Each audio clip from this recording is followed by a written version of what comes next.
Hi all. So in this video we'll be talking about back pressure in AXI protocol. So what is back pressure? So back pressure is basically whenever the master is ready to send some data and the slave is not ready to accept that data, it can actually temporarily stall the channel, temporarily say that I will not be able to accept the data. So this is what the back pressure is uh, meant. And so how do we actually implement this back pressure? So it is basically implemented using the ready valid handshake. So as we actually mentioned already, so the receiver can control the data flow by deasserting the ready signal. So the sender asserts valid when it has some data or transaction, and the receiver can assert the ready whenever it can accept it. And so the transfer actually happens only when both the valid and ready are high. But in case if the receiver cannot accept it, then it keeps ready to be low, and this is the case of back pressure being applied. So let us just try to understand the same here. So how the back pressure works? Valid says I have something to send, and but the receiver says I can accept it now using the ready signal. In case both these conditions are high, then the transfer has happened. But in case the receiver says no, I cannot accept it now, which means the ready is low. In that case, it is called the back pressure, or the receiver is not in a condition to accept the data. So here's a simple timing diagram to show the same. So here, which are the clock cycles in which the transfer happens? So in the first cycle, both the valid and ready are high. So here the transfer happens. In these two cycles, it's low, so transfer doesn't happen. And in the last cycle, the transfer happens as both are high. So yeah, same as explained here. So we see the what is back pressure in different AXI channels. So we have the 5 channels here. And each channel can apply back pressure independent to each other. So even in the for example, in the right address and control channel, so we have this AW ready to be 1. In case of this channel, it is accepting the right address and control signals. But in case of the W data channel, the right data channel, it is slow. So the slave can accept the addresses from the right channel, but can back pressure the data channel. So since both the channels are independent of each other. Now moving on to why actually the back pressure is needed. So this is to prevent the buffer overflow. So let us say the receiver FIFO is full. So in that case, it will not be able to accept more data. So so in that case, we keep the the slave kind of makes the ready to be low, so that this kind of data is not lost, and the writer kind of keeps sending that whatever data and keeps it asserted until the slave actually accepts it, and also to allow elastic throughput. So receiver can slow temporarily without breaking the protocol. So this, even to just to slow down the process of getting the data, this can be used, and to support variable latency of different devices, right? So in case of DDR peripherals and interconnects, so each of these can have different response times. To handle this as well, we make use of the back pressure. So key difference we have to see between the back pressure and stalling. In case of back pressure, the receiver stalls the sender by asserting the ready is equal to low. But in case of stalling, it is a generic pause. It can be internal or protocol driven. So in case of AXI uses the intentional protocol defined back pressure. So in case of back pressure, this can be whenever the slave is not ready, it can keep the ready low for 1 or 2 cycles, or a lot of cycles as well. So now looking at what is back pressure in the right path. So the slave accepts the EW quickly but stalls the W. So we accept the address is accepted, but we stall the write data channel. So the write outstanding count increases, data buffers fill, If W is stalled too long, the B response is delayed. This can reduce the throughput badly. So since the write response, the whatever W ready is still low, so it will not be able to send the write response back. So this can reduce the throughput significantly. So when we look at back pressure in the read path, so here we see that the R valid is 1, but the master side and the it is not yet ready to accept the data here.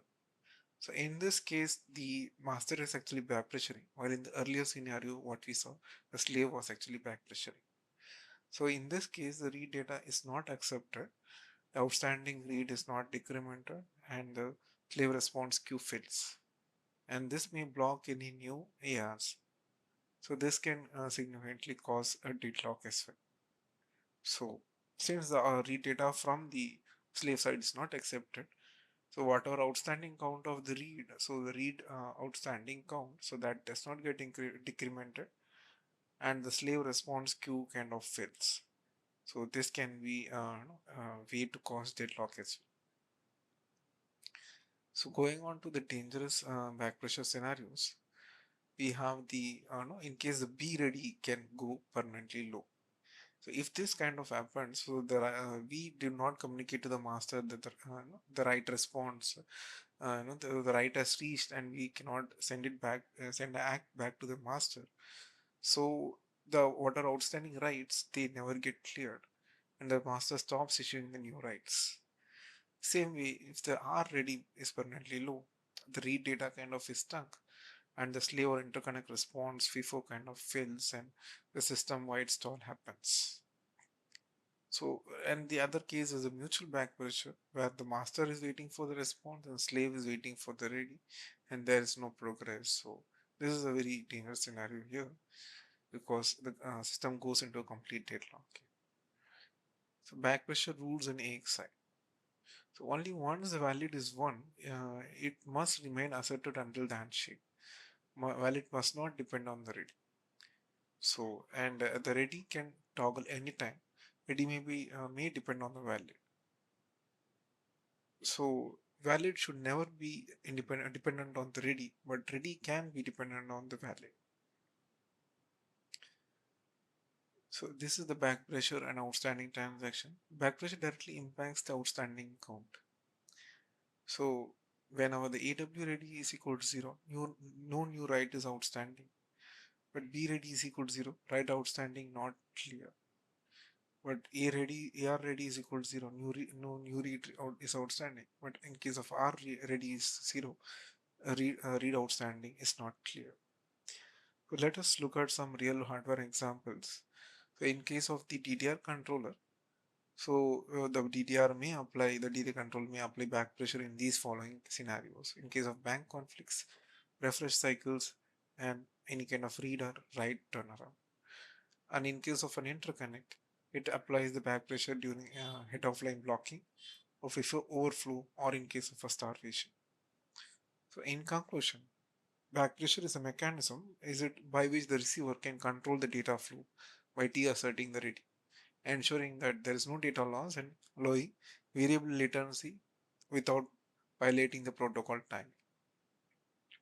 Now let us look at a scenario where there is a back pressure in case of AXI write data transfer.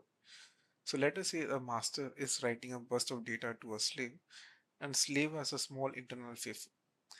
FIFO becomes full, so slave cannot accept more data. So this is the scenario. Because the master is sending the data, but the slave FIFO is getting full, it will eventually send back pressure. That is like it will make the ready to be low, so that there is no data loss happen. So now let us look at step by step what exactly happens, at a micro level. So in case of the initially the address phase is started where we send the master sends EW valid and ready to valid to high, and the slave accepts this by asserting the EW ready. So now one of these writes transaction is outstanding. So in case of the data transfer, right, W valid is 1, W ready is 1, and the first beat is getting transferred or accepted by the slave because both are high. Now after this transaction, we see that the slave becomes full. So now the slave will not be able to accept any more data. So in this kind of scenario, the slave has to back pressure. So what happens is, although the W valid is 1, the W ready gets deasserted by the slave since it cannot accept any more data. So this is exactly the concept of back pressure. So the slave deasserts the W ready. Now the master needs to hold the W data and W last stable until the slave accepts it. Now during this phase where the W ready is 0, no data gets transferred. Now after the slave gets some space in the FIFO, then the back pressure is removed by the slave and makes the slave in turn makes the W ready to be 1. Now since the W ready is 1 is made to 1, the transfer resumes and all the remaining data beats completed, the W last gets asserted on the final beat. So, once this kind of completes, now the slave sends back the right response by making B valid is equal to 1, and in turn the master would be ready and it sends its 1, and we make use the slave makes use of B rest to send the appropriate response, and this particular right outstanding transaction now gets completed and the outstanding right count decrements to low.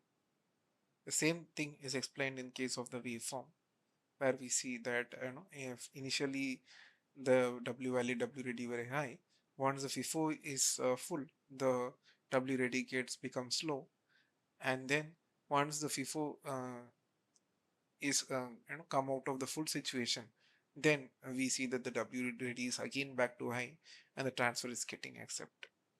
These are the two cycles where the slave was back pressuring, and in this particular cycle, we're actually coming out of the back pressure. So key takeaway for this with respect to the back pressure, it is that the back pressure is mainly exerted by the receiver. Back pressure is implemented by the receiver whenever it is not able to accept any data. And how does it achieve it? By deassigning the ready to stop the sender from transferring any data until it is ready again. So by this, we make sure that no data is lost and we are not breaking the protocol. So what are the important rules are highlighted by this scenario is that master must not deassert the valid during back pressure. So the master must keep the valid high during the back pressure situation, and data must remain stable even when the ready is low by the master. Back pressure is normal and legal in AXI, and it protects the slave from overflow. So this is what we had for the back pressure.